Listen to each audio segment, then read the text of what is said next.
applied electrical field, that is alternating current frequency F, and H is the magnitude of the alternating current, and mu0 is the magnetic permeability, and chi 0 is the actual susceptibility, and zeta is the lambda parameter. So we have modeled this equation in using console multiphysics software. Okay, we HDMI cable. Okay, so also we have adapted. Huh? You just move a little bit. Yeah, probably you are touching somewhere. Continue. So we have also modeled damage of the healthy tissue part following the Arrhenius thermal damage model. So ATDM model we have also adapted. So we have utilized console multiphysics software. There are also other software, that is ANSYS Fluent is also possible, and also it is very good approach to consider MRI data, and that MRI data could be coupled or joined to create 3D model using Mimic. So that is also practical thing. We are also trying to get the actual MRI data from hospital, and we can also join this MRI data to create 3D model. So that is also another work we are that work is going on. So in brief, I'm skipping all this part. So before going to the numerical simulation, we have conducted one validation study, that is Ahmed's work, that is one liver lung and kidney tissue they have considered, and we have exactly modeled the same thing, and we have just carried our result, and we found that maximum 3% errors with their result, and based on that we have considered one problem considering breast tumor. So obviously we have assumed axisymmetric model for this breast tumor, and we have considered 3 different category of the tumor here. So we have also considered 5 different distribution of the nanoparticle, that is homogeneous distribution, linear distribution, parabolic distribution, radial Gaussian distribution, and radial sinusoidal distribution. Now in our study we have basically 3 categories we have considered to see the effect of the fatty tissue, that is about category A, category B, category C. Basically category A complies with the fatty tissue, and category B basically fibroglandular tissue, and category C basically fibroglandular tissue along with the fat. So we have tested 3 different categories of the breast, and basically we found that with the presence of higher fat, the necrosis tendency is quite high. So of course the damage function we have implemented considering Arrhenius damage index function. So this is basically a dosimetric illustration for the different time exposure for the different category of the breast, and we have checked about the temperature of the tissue at the core of the tumor and at the outer edge of the tumor. And we found that the temperature variation and necrosis percentage is changing considering different category of the breast, and also about the position of the position where we have measured this temperature, whether it is at the center of the tumor or at the outer edge of the tumor. And also we have plotted, estimated the necrosis percentage over the time, and definitely we can see for the category A, due to the presence of higher fat content, the necrosis percentage is quite less. And of course we have implemented here 0.3% nanoparticle concentration, and we found that it is the best configuration of course this nanoparticle contains some surface modification and also folic acid coating for the better distribution of the nanoparticle and impact of magnetic field over the damaged tissue.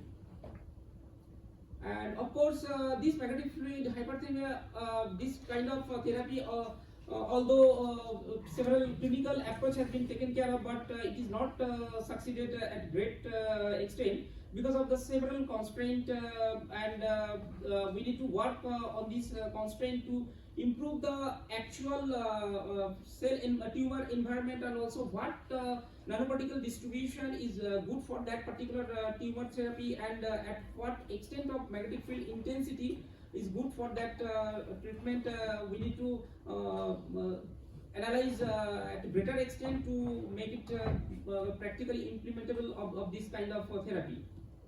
So different challenges are there with this magnetic field hyperthermia, but this is very promising technique. So now we are working on to develop one clean step so that we can get actual MRI data from the hospital, and we can mimic that data for realistic tumor, and then we can adopt AI artificial intelligence models so that we can optimize different aspects, that is which concentration is good, which type of at what frequency is good for the therapy, and at what intensity of the magnetic field is good for that therapy. We can optimize that. For that we need to utilize AIML, and that is very promising technique. So we are also working on that aspect.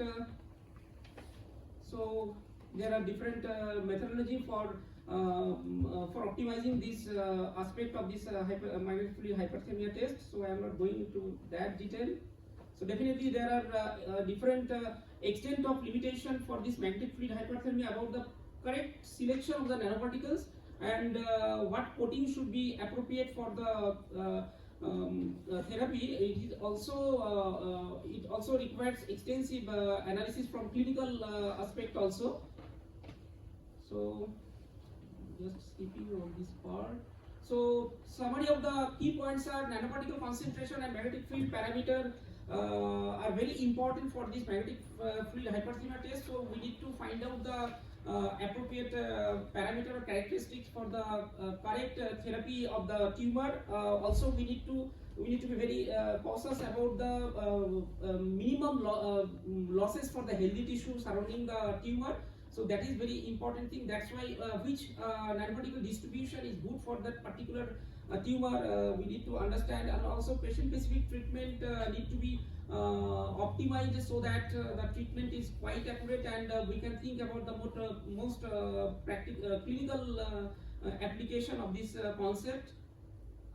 In general, still although we are working from different aspects, but still challenges are there about the nanoparticle synthesis, targeted delivery system, about the biodistribution, non-uniform heating and thermal dosimetry, magnetic field generation and its safety. That is also important aspect. And also one more important thing about the ejection of the nanoparticle after therapy, whether there is long-term issue or side effect about the injected nanoparticles, and how we can evacuate that injected nanoparticle, that we need to work furthermore. And of course in future there are plenty of opportunity for the further work. We need to adapt this AIML, and also we need to adapt this magnetic field hyperthermia with conventional treatment also, so that the treatment could be quite accurate and it is ready to clinical application. So I must thank to Pratik Roy, who is my current PhD student. Already he have published 2 papers, and also 2 research papers is under process. So definitely he's devoted his thought for developing this area, and definitely it is his credential. And also some of the undergraduate students and other PhD students are working with me for exploring different aspects, particularly for droplet dynamics, and also some of the students are working on 3D bioprinting aspect, and also other domains are there. So some of this reference, and thanks for listening my boring talk.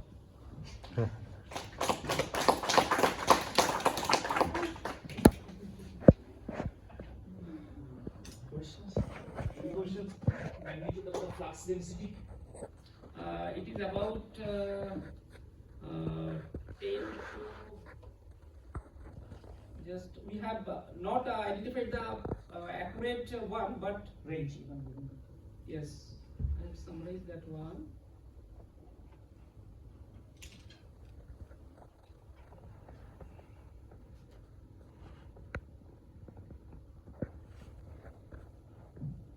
It is about 4 to 10 kiloamps per meter field intensity, and product of this H and F, it is about 5 into 10 to the power 8 amps per meter second. And in the center of the cell, there was a spike in the response, not at the periphery. It depends on nanoparticle distribution, so that is very critical part. Which function we should follow? This is the S type of distribution. That is interesting.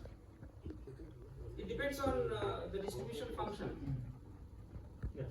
So have you used axisymmetric model or? Axisymmetric model for this problem. Okay, but axisymmetric model will not be good because at any point if we have the tumor cell, then obviously it will not be axisymmetric, right? Exactly. Actually, this is the first problem I have shown here. But also we are also working on other not axisymmetric problem. Exact 3D model we are working on that. For primary assessment of parameters, we should start from axisymmetric. Then of course we can Which nanoparticles are used? Huh? Which nanoparticles are used? Magnetite. And the properties? Property not included here. Actually, this paper is under process of final submission, so that's why I have not shown all the details. How the property of the cell changes when you have a nanoparticle inside? Because Actually, Niels and Brownian relaxation is working on that for generating the heat. Actually, magnetic nanoparticle, when you are exposing under alternating current magnetic field, due to the Niels and Brownian relaxation, there is a generation of heat. So that's why on the heat side, like definitely if there is a heat, it will change. But when the particle are present, even if you have not exposed to anything, so the property of the cell will change. Right? So whether anything like that you're considering, what is the medium? So how the property of your model, let's say this axisymmetric model is similar to an actual tumor cell.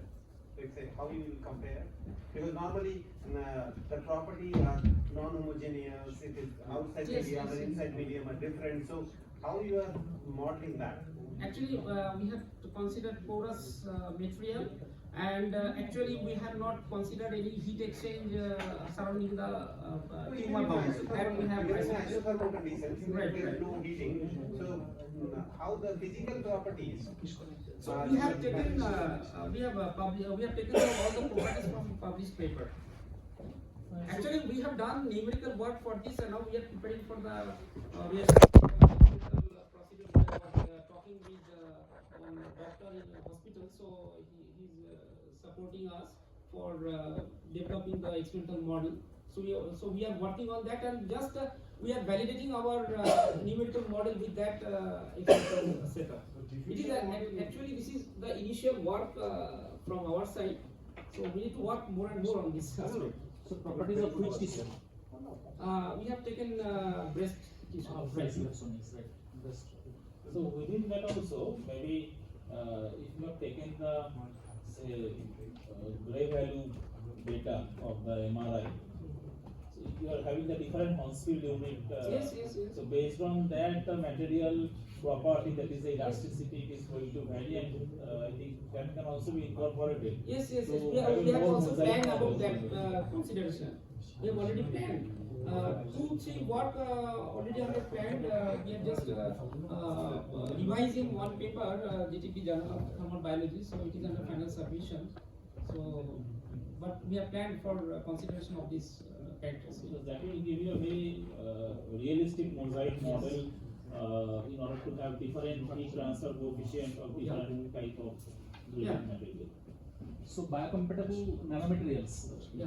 which are, can you tell some example? Biocompatible nanomaterials? Magnetite, maghemite with the folic acid coating or Should that be coated? Huh? yes, it should be coated for getting the better impact of magnetic field.